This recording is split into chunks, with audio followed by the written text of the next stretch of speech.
शिवाजी कथालाई शिवाजीले धोइको बारीको तिलको फुल टिप्नु भएको छ अरे। अनि अब गएर पूजा गरेर अनि यसो के रहेछ मैले यसरी टिपेँ भन्नुभयो। अनि हेर्नुभयो, हेर्दाखेरि त्यसै घाना गरेर जसले जसको बारीको जे टिपे पनि त्यसै घाना गरेर त्यसले 12 वर्षसम्म त्यसो गोठालो बस्नुपर्छ भनेको रहेछ अरे। अनि शिवजी जानुभयो गोठालो बस्न, मलाई गोठालो राख भन्नुभयो, बस भन्यो। पार्वती जानुभयो, मलाई गोठालो राख भन्नुभयो, बस्नुभयो। अनि बस्दा अनि शिवजीले यसो सोध्नुभयो, अब यसको बच्चा छैनन्, एउटा बच्चा दिनु पर्यो भन्नुभयो।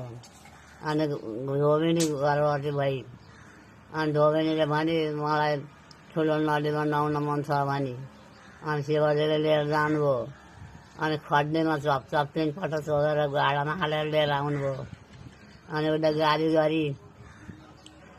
गर्दै आई। अनि घर आएर त्यो 2-3 दिन पछि फेरि खुट्टा पसारेर दैलोमा खुट्टा पसारेर बसी।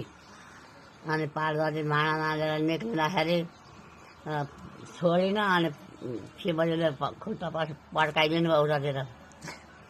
अनि पार्वती त पस्नुभयो। अनि फेरि त्यो अनि फेरि पछाडि फेरि अब छोरो पाइयो उसले हो कि। छोरो पाएपछि त्यो छोरो 5-6 महिनाको भएपछि सेक्न भनेर नानीलाई सेक्न भनेर आगो बाल्न बसी।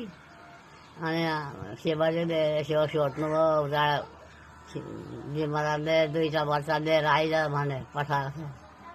अब यसलाई लान्छन् भनेर अनि शिवजी गएर उल्टो उसे ल्याइदिनु भयो बच्चालाई पोलो। बच्चाको खत भयो। अनि त्यो लगेनन्। अनि त्यसै बसेर अनि शिवजीले आफ्नो 12 वर्ष पुगेपछि अनि दर्शन दिनुभयो शिवजीले। ए अनि यमराजले चाहिँ कस्तो बच्चा ल्याउनु भनेको थियो? यमराजले कस्तो बच्चा ल्याउनु भने?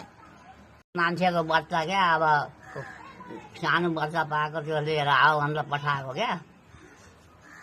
भर्खर जन्मिएको हुन्छ नि, 5-6 महिनाका भएपछि त्यो बच्चा लिएर आऊ भनेर पठाएको जिमराजले। ए